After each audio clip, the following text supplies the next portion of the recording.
Halo teman-teman podcast Uang Bicara, kita ketemu lagi sama saya Alin Wiratmaja. Dan saat ini saya sudah bersama dengan Vita Sari Anggraini yang akrab dipanggil Vita, Deputy Director of Policy Southeast Asia, The Women's World Banking. Kita bakal ngobrolin seperti apa sih representasi perempuan di industri keuangan, dan apa sih sebenarnya expected impact kalau ada kepemimpinan perempuan nih di sebuah organisasi.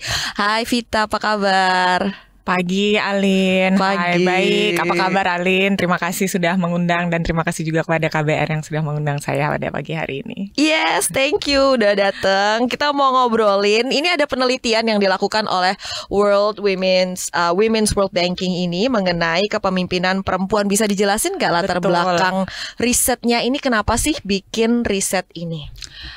Makasih Alin. Jadi mungkin sebelum langsung menjawab sedikit konteks gitu ya. Kalau Women's World Banking memang fokusnya kan di inklusi keuangan perempuan gitu ya. Jadi inklusi keuangan sendiri sebenarnya topik yang cukup hangat mungkin ya. Kita cukup familiar. Tetapi bagaimana kemudian memberikan lensa gender di dalam topik tersebut dan menjadikan perempuan juga sebagai fokus.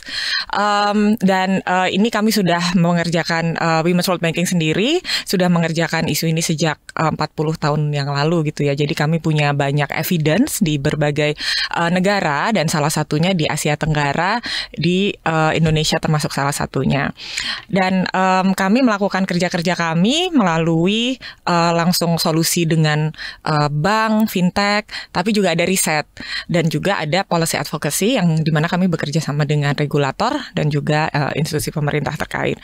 Nah, riset ini adalah salah satu bagian dari banyak upaya kami untuk getting evidence ya, mendapatkan bukti-bukti di lapangan supaya untuk masukan kebijakan, dan juga mengapa poin-poin yang ditemukan ini bisa mendorong inklusi keuangan perempuan. Nah, tapi ketika berbicara inklusi keuangan perempuan sendiri kan sebenarnya termasuk kepemimpinan perempuan ya. Ini lebih ke bagaimana kadang isunya cukup basic gitu ya, bahwa kadang kita melihat tidak ada isu gender gitu, tapi sebenarnya kita melihat dengan kacamata yang gender neutral gitu, netral gender. Tapi ketika kita lihat datanya, kita lihat dengan lensa gender, sebenarnya di situ ditemukan beberapa evidence. Nah, latar belakang dari riset ini sendiri adalah bank sama fintech kan memang masih mendominasi sistem keuangan ya di kita. Jadi karena itu kita fokus di kepemimpinan perempuan di bank dan fintech itu sendiri. Kemudian kalaupun ada studi-studi yang lain itu biasanya masih country wide gitu ya, tidak spesifik pada financial industry, tidak spesifik pada industri tertentu, dan juga temuan-temuannya cukup general. Kemudian perempuan sendiri sebenarnya masih hanya hold like 15% kepemimpinan dari di leadership position dari 200-an perusahaan yang terdaftar di Indonesia Stock Exchange ya. Itu baru 15% ya. Itu ketika kita bicara tidak ada diskriminasi, tapi angkanya kan tidak berkata demikian ya. Iya. Kemudian dari usia produktif itu hanya 53% perempuan yang berpartisipasi. Sedangkan kalau laki-laki itu partisipasinya sudah 85% di angkatan kerja. Ini kita berbicara general ya, tidak hanya financial industry. Dari situ kemudian kita pengen melihat, karena dari isu inklusi keuangan yang penting adalah financial industry itu sendiri. Jadi kita coba soroti di Indonesia, dan kita sudah melakukan riset serupa di Nigeria juga. Jadi sudah ada berapa negara riset yang seperti ini fokusnya? Kalau untuk khusus women in leadership, sektor industri keuangan di Women's World Banking, Nigeria sama Indonesia. Oke, paling tidak kita bisa bandingin itu ya. Jadi seperti apa risetnya waktu itu dilakukan dan metode pengumpulan datanya? Jadi kita mungkin mostly ya kalau bicara yang familiar dengan metodologi riset, banyaknya mungkin metodenya kualitatif gitu. Jadi kita ada literatur review, tentunya review dari temuan, kemudian mungkin semacam UU ketenaga kerjaan yang berlaku gitu ya. Kemudian juga key informant interviews gitu dengan dengan leaders di financial service industry dan juga kurang lebih 32 in-depth interview, tapi kita tidak hanya ke perempuan saja, tapi ke perempuan dan laki-laki. Karena lensa gender itu harus bisa membandingkan pengalaman ataupun kesempatan yang berbeda antara perempuan dan laki-laki. Maka kita akan tahu bedanya. Kalau kita cuma perempuan aja, kita tidak bisa membandingkan. Gitu. Nah, kemudian tentunya data collection dan juga ada peer and expert review dari hasil temuan kami. Ada temuan yang menarik kan selain yang tadi sudah di-spill ya, 15% yang di kepemimpinan di perusahaan-perusahaan terbuka di Indonesia dan 53% partisipasi perempuan di dunia kerja dibanding laki-laki tadi 80%. 85%, betul. Iya. Kalau yang tadi kan memang temuan yang sudah ada dipublish ya secara umum tentang yang 15% yang sebelumnya saya sebutkan. Kalau temuan yang menarik dari sisi riset kami sendiri itu sebenarnya kan kadang di awal interview nih misalnya dengan responden gitu, kita nggak ada perbedaan kok antara laki-laki dan perempuan, semua memiliki kesempatan yang sama. Oke, coba kita lihat datanya. Dan semakin kita berbicara, mereka bilang, iya ya, tapi nggak ada pemimpin perempuan, misalnya gitu. Iya ya, tapi ini kemudian tidak bisa promosi gitu, karena dari riset dilihat bahwa dari junior level itu memang tidak ada perbedaan ya, perempuan dan laki-laki itu, bahkan perempuan lebih banyak, 54% itu perempuan. 45,5%-nya laki-laki. Tapi kalau udah naik ke middle level, semakin turun nih, perempuannya 42%. Senior level, perempuannya hanya tinggal tersisa 32%. Kenapa? Apa perempuan nggak lebih mampu dari laki-laki? Atau memang ada sebuah kondisi yang membuat perempuan ini akhirnya tersingkirkan secara alamiah atau tidak disengaja seperti itu oleh sistem?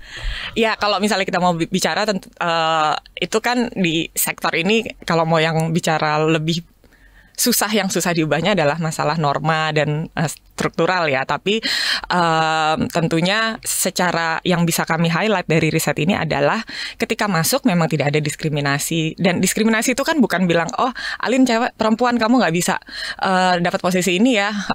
Misalnya, oh Vita laki-laki kamu bisa dapat posisi ini. Kan itu tidak se-eksplisit itu ya. Tapi yang banyak belum diadres adalah bias-bias yang tidak sadar, unconscious bias ini. Yang misalnya contohnya, oh Alin perempuan, Alin baru menikah, Alin baru mau punya anak nih.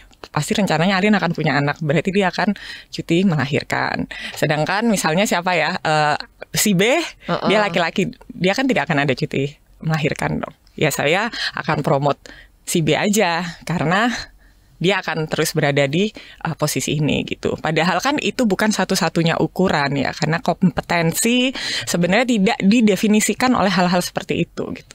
Unintentional berarti ya? Unintentional ya, bias-biasan. Terus misalnya yang kami temukan juga dari saat masuk tidak ada perbedaan, tetapi ketika naik misalnya untuk mekanisme promosi itu tadi, oh mungkin banyak temuan yang misalnya, oh Alin harus dimutasi dulu ke daerah lain gitu. Bersedia ditempatkan di mana saja ya. Ya, bersedia ditempatkan di mana saja selama di Jakarta ya kan.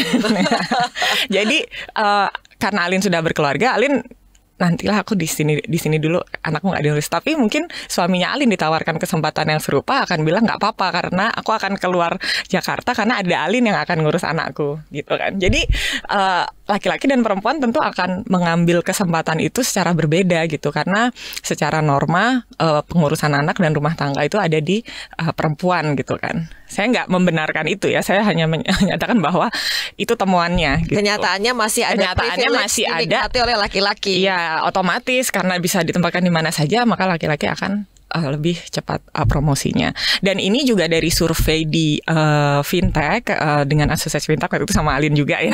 Itu kan dari sisi persentasenya masih less than 30% perempuan yang dipromosikan ya. Jadi ketika menyangkut promosi itu mayoritas antara 73 hingga 100% itu masih laki-laki yang dipromosikan gitu. Nah itu ternyata terjadi meskipun katanya adil kok ya secara gender gitu ya, nggak sengaja ya. Makanya fokus kita di sini adalah women in leadership gitu kan. Tapi kenapa sih kok ngomongin leadership kok kayaknya perempuan ini protes terus, nggak pernah puas gitu kan? Tapi kan bukan itu ya sebenarnya. Gender equality, gender equity itu maksudnya memiliki kesempatan yang sama antara perempuan dan laki-laki, regardless itu di posisi apapun gitu, kesempatannya sama. Itu yang pengen diperjuangkan dari inklusi keuangan perempuan ini. Dan ketika perempuan menjadi pembuat keputusan, maka produk-produk keuangan eventually juga akan punya perspektif gender gitu. Jadi misalnya bikin produk yang misalnya e-commerce ya, contohnya di riset kami, memang pas masuk itu tidak ada perbedaan kan, semua orang bisa pakai e-commerce gitu. Tetapi dari sisi pendapatan itu ada kesenjangan 22% antara pengusaha laki-laki dan perempuan, karena perempuan punya tantangan yang berbeda yang tidak diadres. Misalnya dropshipping gitu ya. Wah, saya kalau misalnya mau keluar rumah tuh harus nunggu ada yang jaga anak saya dulu di rumah. Sedangkan kalau laki-laki ya nggak apa-apa, langsung aja gitu kan. Jadi yaudah mendingan saya tutup dulu karena nggak ada yang jaga di rumah gitu. Jadi ini yang kemudian kenapa kepemimpinan perempuan itu penting, agar juga ada perspektif gender ketika mendesain produk ataupun kebijakan yang bisa mengadres tantangan-tantangan yang dihadapi perempuan ini. Sehingga kalau ibaratnya gini deh, kalau perempuan itu tantangannya lebih banyak dan produknya itu bisa mengadres tantangan itu, laki-laki juga menikmati kemudahan produk itu kan. Oke, jadi kita akan melangkah melampaui beberapa pulau sekaligus gitu kalau kita memikirkan perempuan kayak gitu. Iya, kita bicaranya betul. Kita bicaranya dari sisi inklusivitas gitu kan. Ya. Jadi ya udah sebaiknya memang memperhitungkan dimensi ini seperti itu, karena toh problem-problem yang ada pun akan solve secara naturally kalau kita dengan sudut pandang perspektif perempuan tadi ya. Oke, kalau dari sisi kinerja kepemimpinan perempuan ini ada temuan yang menarik atau ada surveinya juga? Ini saya mungkin lebih ke temuannya agak general ya. Jadi kalau dari riset yang kami, riset survei yang kami lakukan sama Avtek misalnya kemarin, itu disebutkan kalau memang perempuan lebih banyak di dalam kepemimpinan, maka diversity di perusahaannya juga lebih terjamin gitu, lebih nyaman, dan pada akhirnya mereka juga bisa menyasar segmen perempuan, lebih diperhatikan, dan itu meningkatkan kan ibaratnya biasanya bisnis ini yang pakai banyak laki-laki, coba kita pakai kalau dengan lensa gender, maka perempuan juga akan semakin banyak yang menggunakan layanan keuangannya, dan itu mereka merasakan manfaatnya. Kemudian kalau dari 30% data cukup umum ya, 30% pemimpin perempuan saja di perusahaan tersebut, maka net profitnya itu 6% lebih tinggi dari yang tidak ada, yang semuanya all men leaders gitu ya.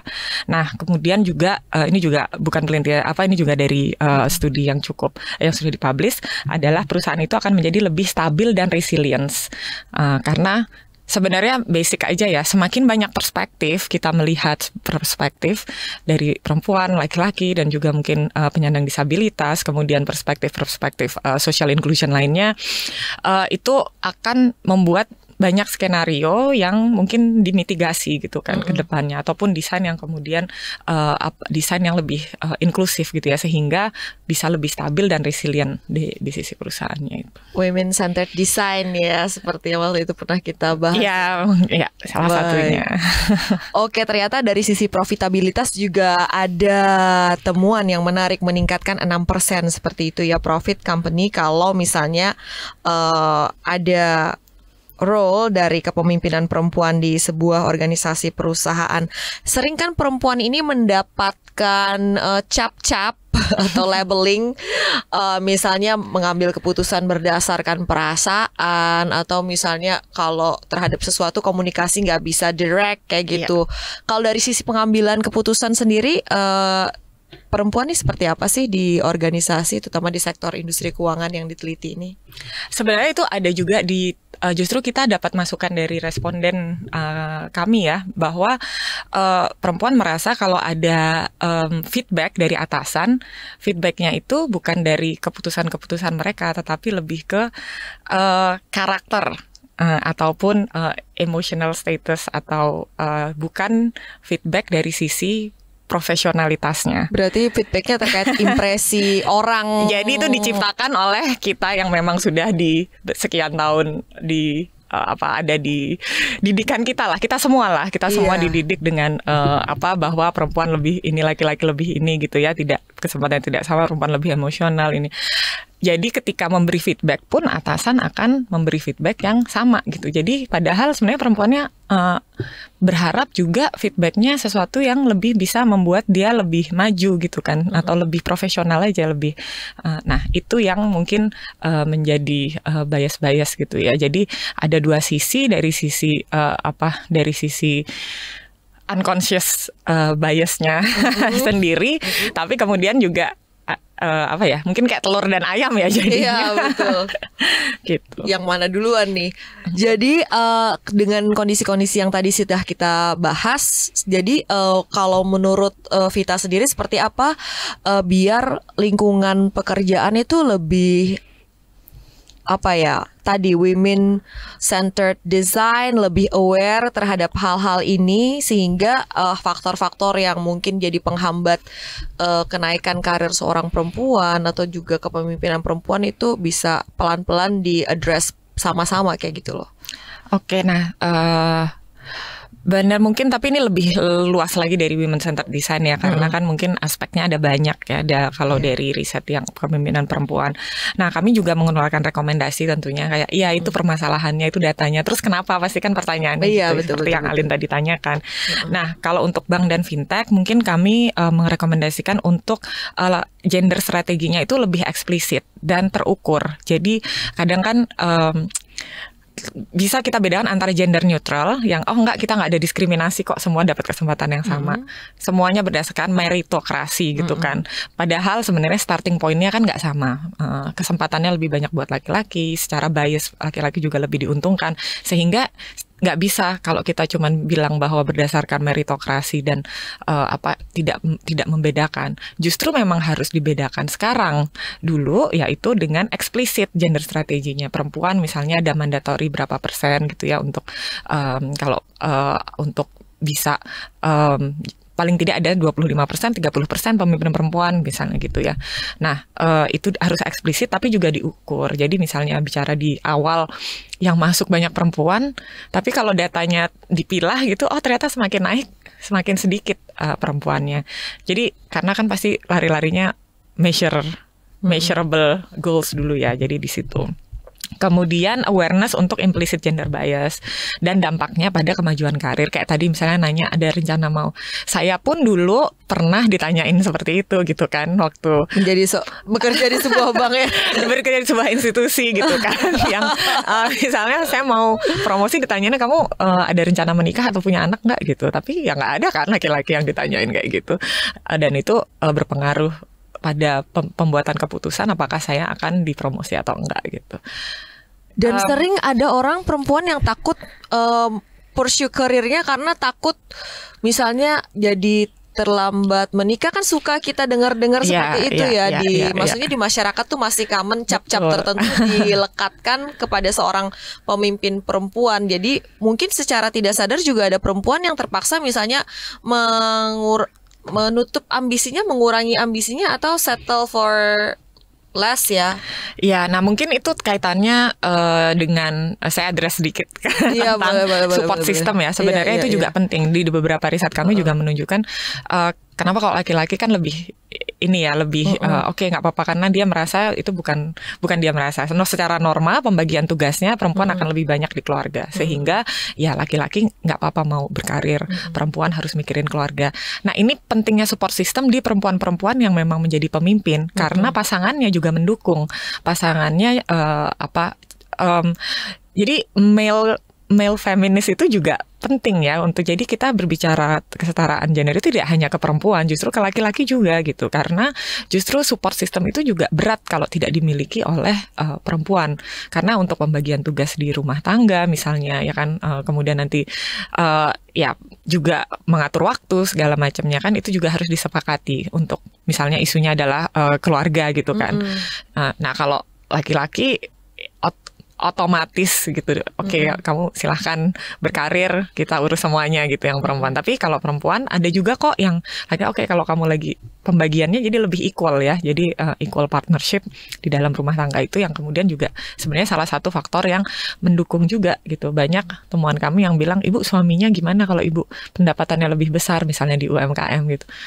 oh nggak apa-apa, suami saya malah mendukung kok, kayak misalnya kayak gitu, selama nanti misalnya suaminya yang jaga anak, yang atau kayak, jadi ada mekanisme di situ yang memang juga harus disepakati gitu kan, karena ujung-ujungnya kalau kita memberdayakan dan bicara dari perempuan aja, kemudian dari laki-laki bilang nggak, kamu di rumah aja, tidak ada pembuat keputusan di rumah tangga, tetap laki-laki, ya tetap selesai di situ akhirnya kan, tidak ada.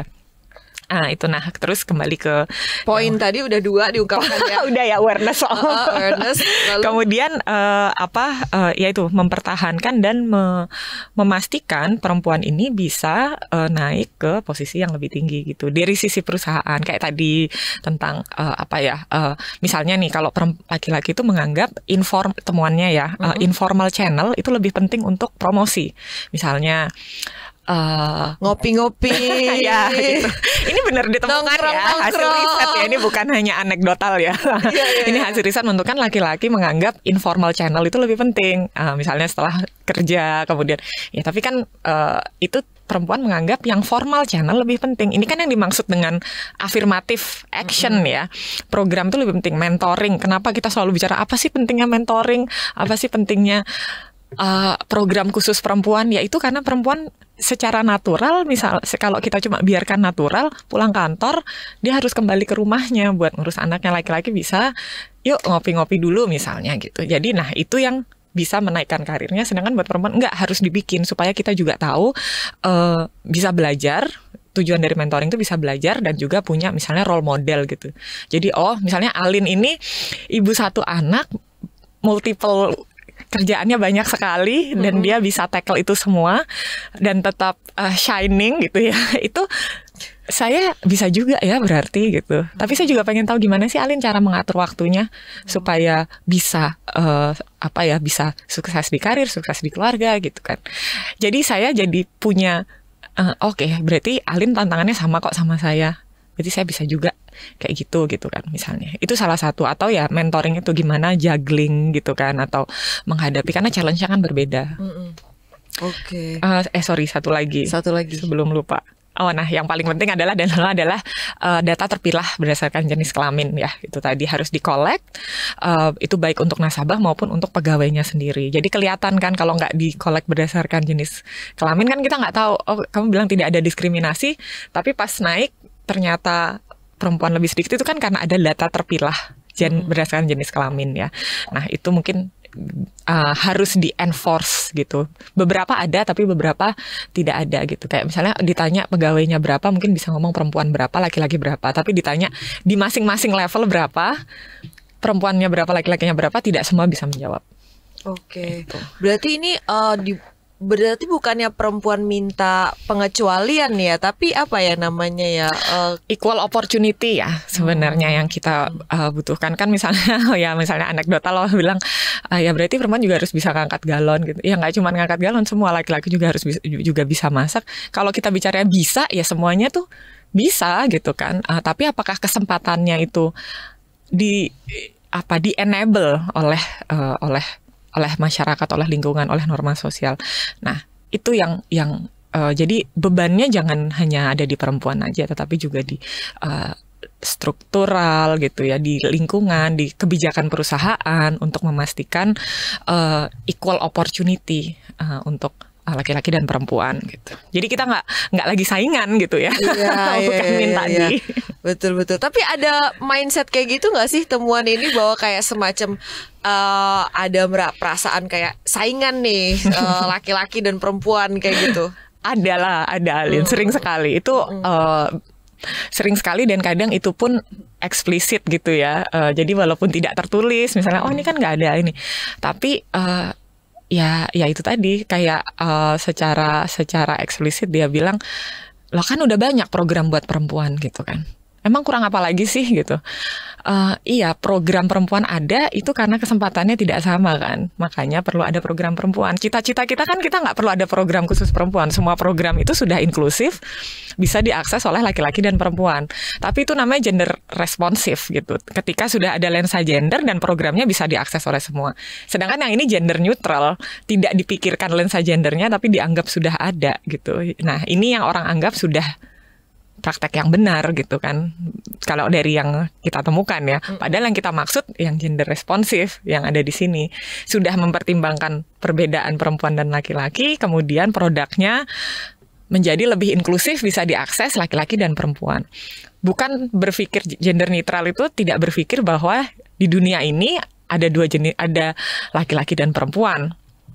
Tapi naturally, kalau kita berpikirnya secara natural tanpa ada lensa gender, ya produk ini adalah produk yang secara tidak langsung didesain untuk laki-laki gitu. Karena ada bukunya ya yang data bias itu ya. Sebenarnya kayak misalnya bahkan di luar industri keuangan deh, astronot suit itu yang itu tuh didesainnya menggunakan testingnya itu hanya di testing ke laki-laki.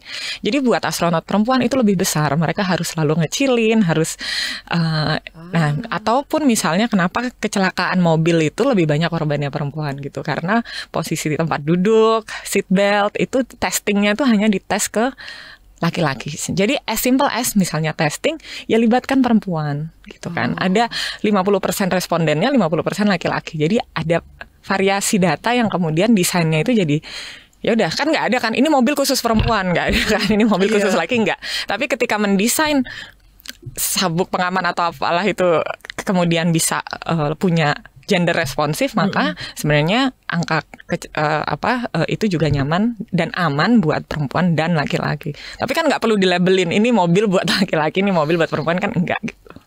I see. Nah, tadi kita udah bahas secara umum di industri keuangan. Kalau untuk fintech sendiri seperti apa temuannya? Sebenarnya banyak juga karena kita baru melakukan survei juga ya khusus di fintech itu banyak praktek bagus yang sudah dilakukan ya di fintech. Permasalahannya mungkin masih sama, masih ada ya beberapa masih sama.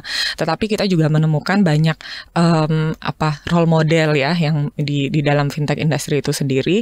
Dan walaupun secara angka mungkin masih perlu selalu masih di bawah 30% gitu ya untuk kepemimpinan perempuannya, tetapi praktek-praktek seperti mereka mulai menerapkan paternity leave gitu ya, memang di undang-undangnya sudah ada, tetapi mereka menerapkan, kemudian juga mereka ada secara eksplisit menerapkan bahwa anti diskriminasi dan equal opportunity di dalam perekrutan pegawainya, dan mereka juga menyadari bahwa semakin diverse perusahaan kami tuh semakin nyaman ya untuk bekerja gitu loh. Jadi mungkin beberapa contoh praktik baik di situ, dan itu sudah cukup mayoritas kalau di fintech untuk yang penerapan anti diskriminasinya di atas 90%.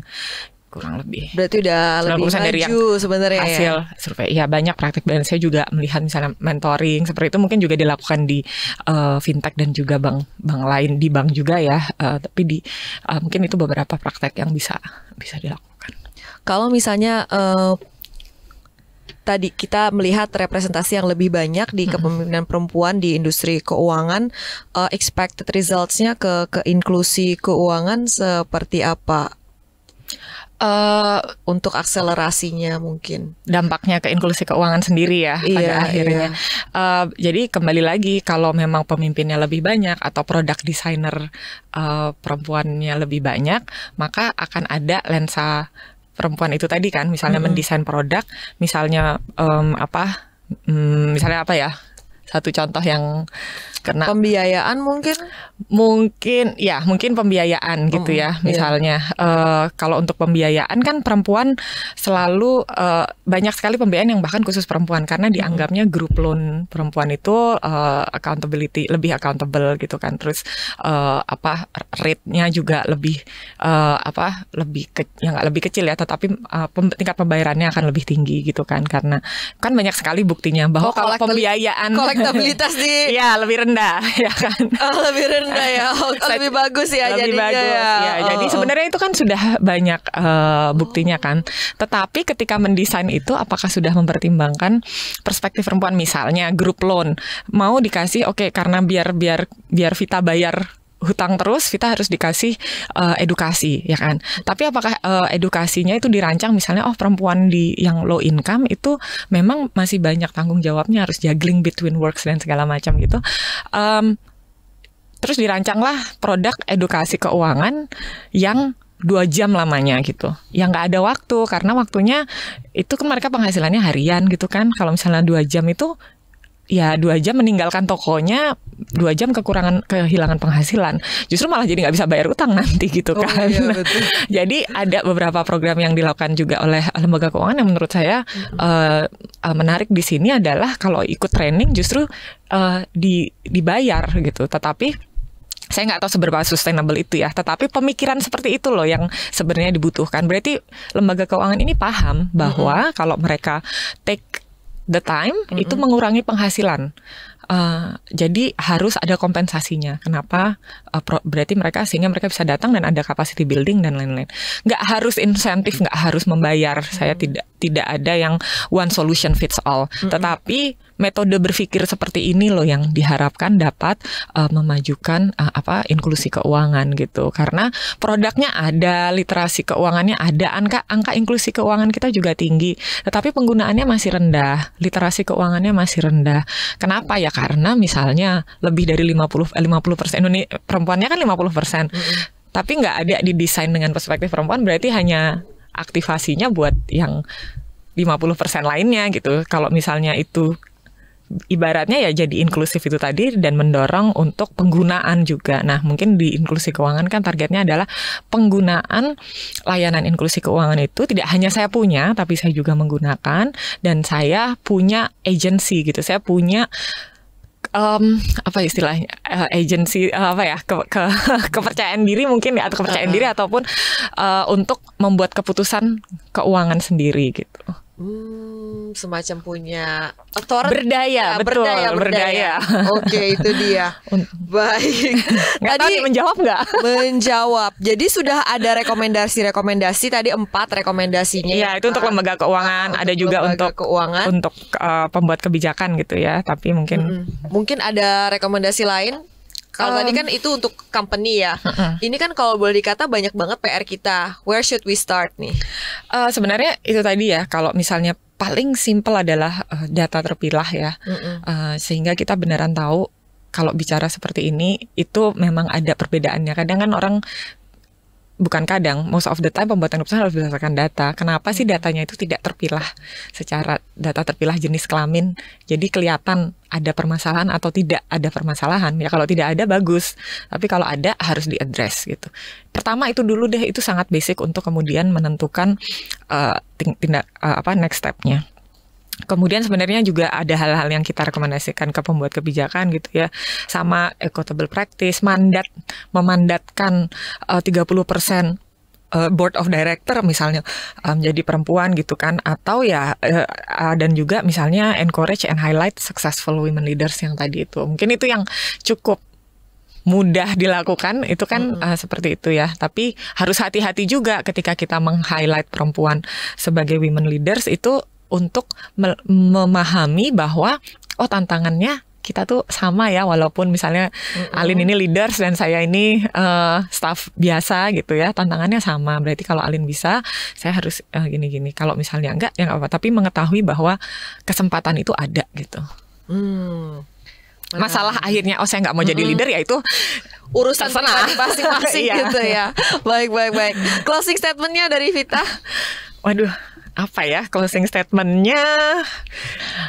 Ya jadi mungkin harus pendekatan untuk gender lens approach ini itu harus intensional ya di awal, karena memang kondisinya sudah tidak sama gitu, dan kita harus meng-acknowledge bahwa memang perlu ada intensi dari awal untuk mendesain produk ini dengan lensa perempuan atau membuat kebijakan dengan melibatkan perempuan secara bermakna gitu ya di dalam desain-desain produk keuangan maupun pembuatan kebijakan di industri keuangan. Baik, harus sejak dari awal sudah ada niat dulu ya. Baik, terima kasih Vita Sari Anggraini. Sama-sama Ali. Sudah mampir di podcast Uang Bicara. Terima kasih undangannya, senang bisa ada di sini. Selamat siang. Selamat siang.